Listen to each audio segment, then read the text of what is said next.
බණ්ඩියට බඩගිනිද? බණ්ඩියට බඩගිනිද? ඔව් බන්දියට ආයිබෝන් කියලා පිළිගන්නවා මේ වෙලාවේ මගේ channel එකත් එක්ක එකතු වෙලා ඉන්න සියලුම දෙනාව. ඉතින් මේ අවුරුදු සමයට අලුව රෙසිපි තුනක් එකම වීඩියෝ එකකින් අරන් ආවා. ඉතින් ඔයාලා කැමති විදිහට කැමති අලුව එකක් මේ අවුරුදු කැම මේසේ සලසන්න ඔයාලට හදාගන්න පුළුවන් වෙන විදිහට අලුව රෙසිපි තුනක් එකම වීඩියෝ එකකින් අරන් ආවා. මේ තියෙන්නේ පොල් අලුව. හරිම රසයි. මේ පොල් අලුව එක තමයි අලුව වලින් රසම අලුව එක. ඊළඟට මම හදනවා කිරි අලුව එකක්. ඒකත් ගොඩක් රසයි. ඊළඟට කිරි පොල් නැතුව තමයි මේ අලුව එක හදන්නේ. ඉතින් ඔයාලට කැමති විදිහකින් කැමති ආකාරයට අලුව එකක් හදාගන්න පුළුවන් මේ වීඩියෝ එක බලුවාම. ඉතින් මේක කොහොමද හදාගන්නේ කියලා බලන්න යන්න කලින් මගේ channel එකත් එක්ක මේ වෙලාවේ එකතු වෙලා ඉන්නන කවුරු හරි එයාට පුළුවන් subscribe කරලා එකතු වෙන්න. අපි යමු කොහොමද මේව හදාගන්නේ කියලා බලන්න. මේ තියෙන්නේ තෙත හාල් පිටි. ඉතින් ඔයාලට ගෙදර කොටලා හරි මෝලකට දීලා කොටලා හරි කඩෙන් උනත් තෙත හාල් පිටි ගන්න පුළුවන්. ඉතින් අලුව හදනකොට ගොඩක්ම වටින්නම දේ තමයි පිටි එක හරියට බැද ගන්න ඕනේ. නිසියාකාරව පිටි බැද ගන්න ඕනේ. ඉතින් මෙහෙම තෙත හාල් පිටි එකවර ගොඩ දාගන්න එපා. කැට ගැහෙනවා. මේ හැන්දේ පිටපැත්තෙන් මම පෙන්නපු පිටපැත්තෙන් මෙන්න මේ විදිහට කලවම් කරමින් බදින්න. මෙහෙම මේ කලවම් කරන්න එපා. මේ පිටපැත්තෙන් මෙහෙම රවුමට කලවම් කරන්න. එතකොට කැටි ගැහෙන්නේ නැති වෙන්න අලුව එක බැදෙනවා. මම මේක දර ලිපේ බැදගන්නේ. ඉතින් පෙන්නන්නම් ගින්දර ප්‍රමාණයත් ගින්දර ගොඩාක් වැඩි කරගන්න එපා.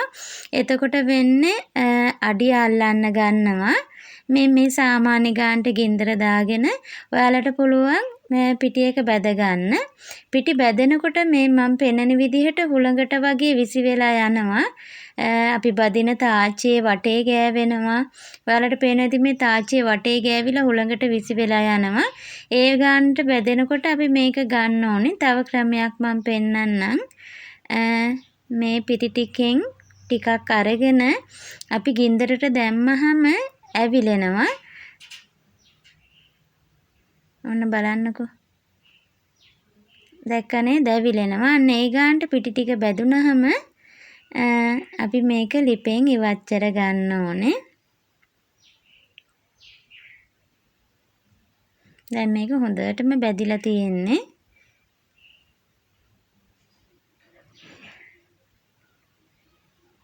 මම වෙනම භාජනයකට දාගන්නවා.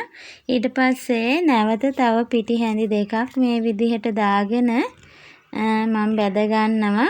ඔයාලා ගාව පොල් කටු හැන්දක් නැත්තම් මෙන්න මේ වගේ හැන්දක් තියෙනවා නම් ඒ හැන්ද පිටපැත්තෙනුත් මෙන්න මේ විදිහට බැද ගන්න පුළුවන්. මේ විදිහට රවුමට කරකවමින්.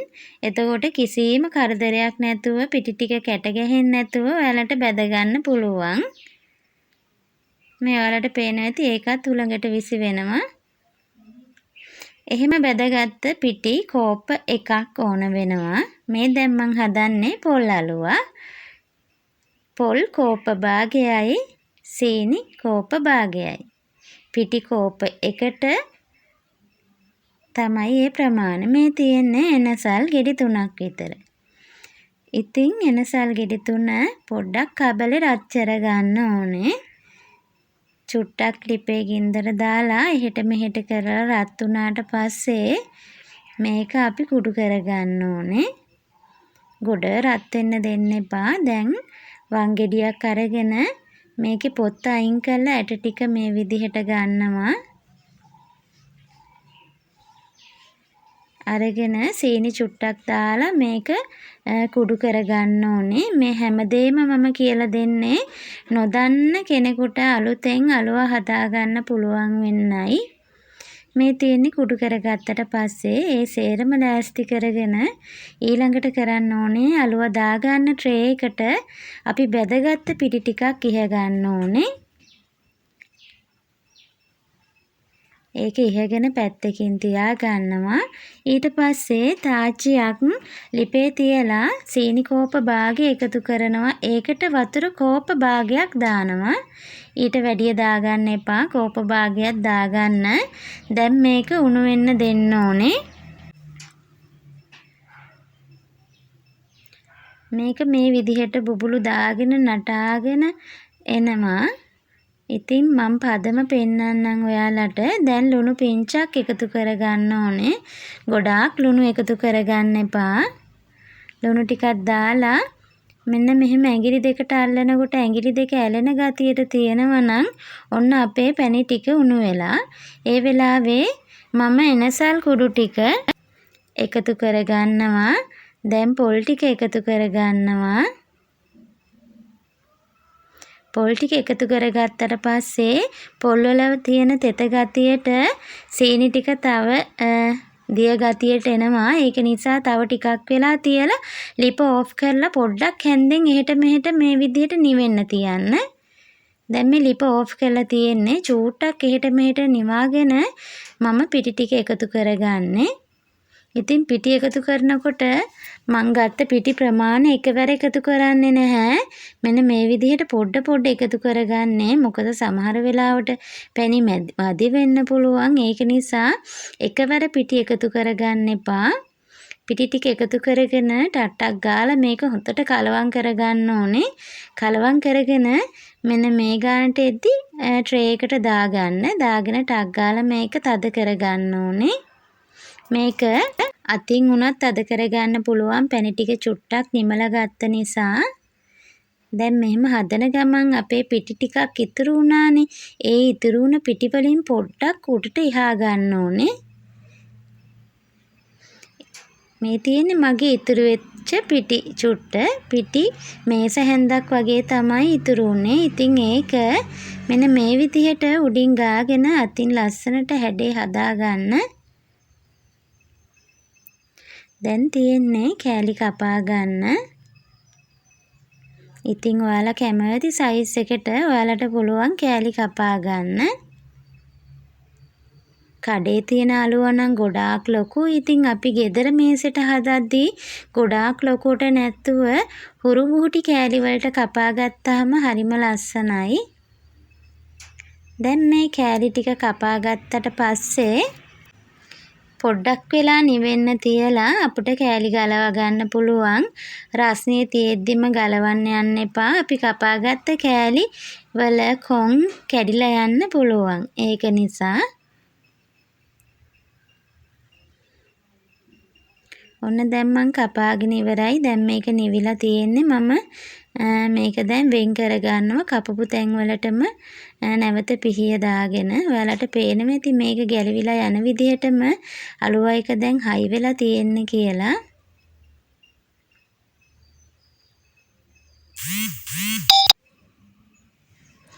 මේක තමයි පොල් අලුව රෙසිපි එක. ඉතින් මම මේ විදිහට ප්ලේට් එකට දාගන්නවා. දැන් බලන්නකො මේ සයිස් කෑලි කැපුවාම කෑලි කීයක් විතර තියෙනවද කියලා.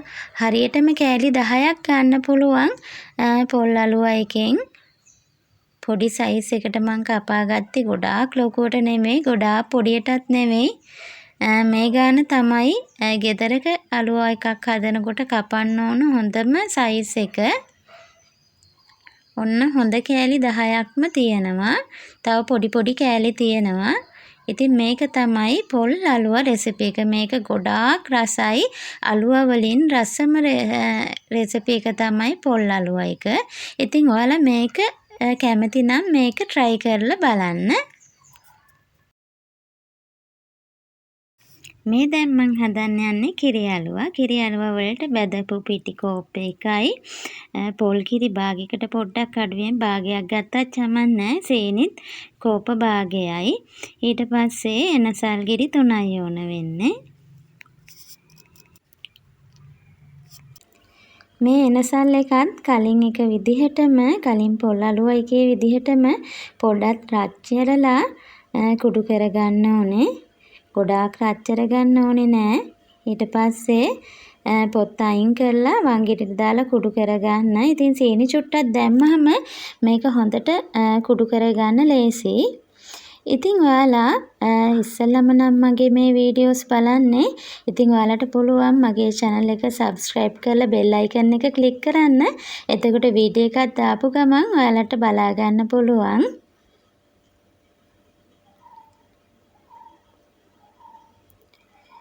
කුඩු කරගත්ත එනසල් ටික තමයි මේ තියෙන්නේ. දැන් ට්‍රේ එක ලෑස්ති කරන්න ඕනේ. කලින් එක විදිහටම ට්‍රේ එකට මේ විදිහට පිටි ටිකක් කියා ගන්න ඕනේ.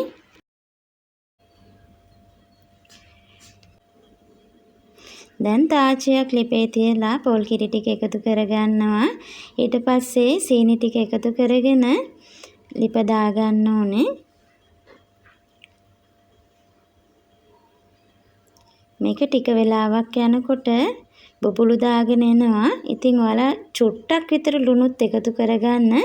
මෙන්න මේ වගේ බබුලු දාගෙන එනකොට ඔයාලට පුළුවන් මෙන්න මේ විදිහට ඇඟිලි තුඩු දෙකෙන් පැණි ටික ගාලා බලන්න ඇඟිලි තුඩු දෙක ඇලෙනවද කියලා. දැන් නම් ඇලෙනවා. අන්න ඒ ගානට ආවට පස්සේ මේක ලිප ඕෆ් කරගන්න ඕනේ අපි. දැන් එනසල් ටික එකතු කරගන්න. ලිප ඕෆ් කරගෙන චුට්ටක් විතර මේක නිවෙන්න දෙන්න ඕනේ. ගොඩාක් නිවා ගන්න එපා. චුට්ටක් විතර නිමලා දැන් මම මේකට පිටි ටික එකතු කරගන්නවා. එකවර පිටි ටික ඔක්කොම මේකට දාගන්න එපා. පොඩ දාගෙන කලවම් කරගන්න. පිටි පොඩ්ඩක් උඩට ඉහා ගන්න ඉතුරු කරගන්නත් ඕනේ.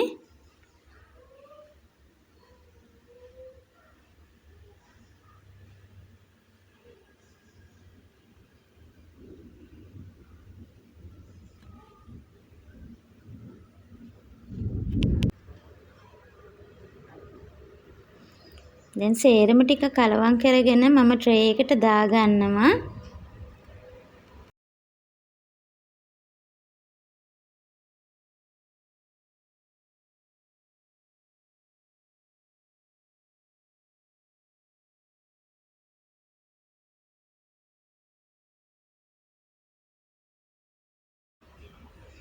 ට්‍රේ එකට දාගෙන හොඳට මේක තුනී කරන්න. අතින් උනත් කරන්න පුළුවන්.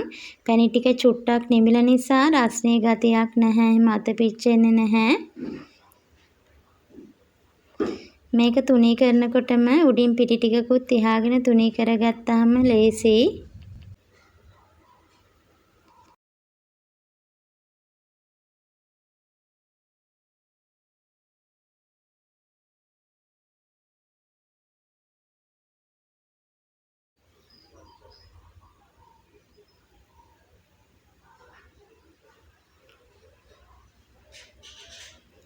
දැන් මේක නිවෙන්න කලින් අපි කෑලි කපා ගන්න ඕනේ. මේක නිවුනොත් හයි වෙනවා අපිට කෑලි කපා ගන්න බැරි වෙනවා. ඒක නිසා ගොඩාක් ලොකුවටමත් නැතුව පොඩි සයිස් එකට ගොඩාක් පොඩියටත් නැතුව පොඩි සයිස් එකට කපා ගන්න.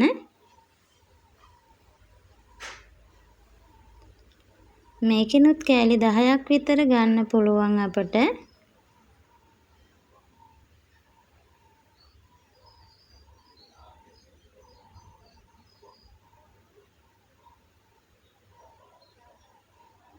දැන් ඔයාලට පේනවා ඇති මේක වේලිලා තියෙන්නේ මේ ගැලවෙන විදිහටම.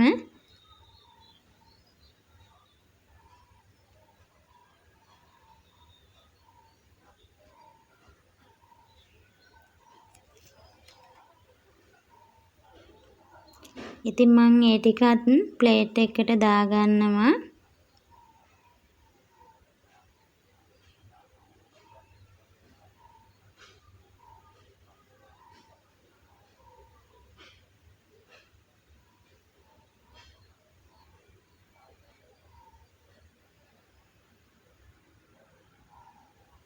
මේ ප්ලේට් එකේ තිබ්බහම මම කලින් හදපු පොල් අලුව ප්ලේට් එකම නේ. ඒක නිසා මම වෙන එකකට මාරු කරගන්නම් කිරි අලුව එක. ඉතින් කිරි අලුව එකත් ගොඩක් රස අලුව රෙසිපි එකක්. ඉතින් ඔයාලට පුළුවන් කැමති නම් මේ අවුරුද්දට කිරි අලුව හදාගන්න. ඉතින් මෙතන කිරි අලුවත් කෑලි 10ක් විතර තියෙනවා. තේ අඬු කෝප්පෙන් එකක් පිටි ගත්තම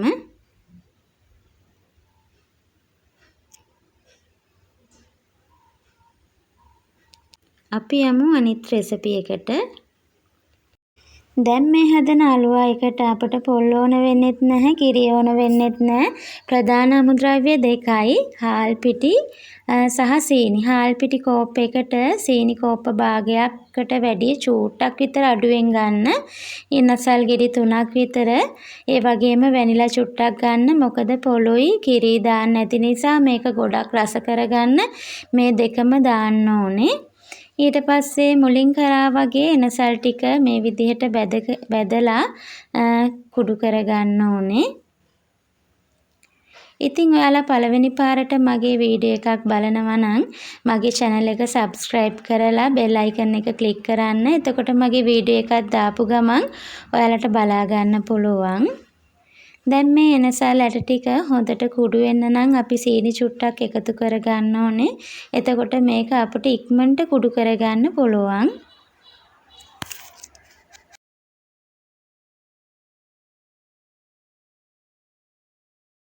මේ තියෙන්නේ කුඩු කරගත්තට පස්සේ දැන් මේ විදිහට තාච්චියක් ලිපේ තියලා සීනි ටික එකතු කරනවා. වතුරත් කෝප භාගයක් එකතු කරන්න, ඊට වැඩි එකතු කරන්න යන්න එපා. එතකොට ගොඩාක් වෙලා මේක ලිපේ තියාගන්න වෙනවා අපට පැණි ටික උණු වෙනකන්. පැණි එක උණු වෙන අතරතුර ට්‍රේ එක ලෑස්ති කරගන්න. මෙන්න මේ විදිහට පිටි ටිකක් ඉහා ගන්න.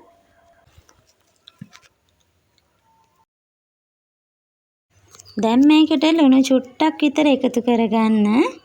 එකතු කරලා මේක අර අපි කලින් බැලුවා වගේ පදමට උණු වෙනකන් තියාගන්න ඕනේ. මෙන්න මේ විදිහට ඇඟිලි දෙකම ඇලෙන පදමට මේක තියාගන්න ඕනේ. තව මදි මේක. තව ටිකක් තියලා මම නැවත බලනවා. මෙන්න මේ විදිහට ඇඟිලි දෙකම ඇලෙනවා නම් පදම හරි. දැන් ලිප ඕෆ් කරගන්න ඕනේ. දැන් මේකට එනසල් ටික එකතු කරගන්න ඕනේ. මේක චුට්ටක් නිවෙන්න ඕනේ. ගොඩාක් නිවා ගන්න එපා. පොඩ්ඩයි නිවෙන්න ඕනේ. එනසල් ටිකත් එකතු කරලා මං වැනිලා තේ හැඳි භාගයක් විතර එකතු කරගන්නවා.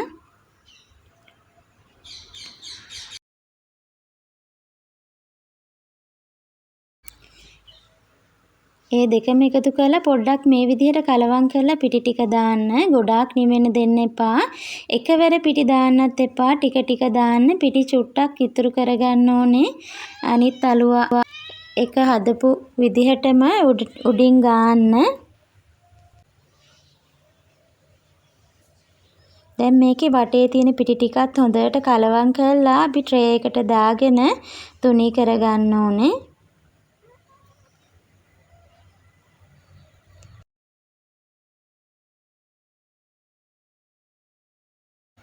මේක රස්නේ නැති නිසා අතින් උනත් ඔයාලට තද කරගන්න පුළුවන්. ඉතින් ඉක්මනට මේක තද කරගන්න ඕනේ. දැන් මං උඩින් පිටි ටිකක් එහාගෙන මේ විදිහට අතින් තුනී කරනවා. එතකොට මේක ලස්සනට කඩතුළු වැහිලා එනවා. මේකත් මේ විදිහට තුනී කරපු ගමන්ම අපි කෑලි වලට වෙන් කරගන්න ඕනේ. නැත්තම් ටිකක් වෙලා තිබ්බහම මේක හයිය වුණොත් අපිට මේක කපා ගන්න අමාරු වෙනවා. ඉතින් ගොඩාක් ලොකුවටම නැතුව සාමාන්‍ය සයිස් එකට ඔයාලට පුළුවන් කපා ගන්න.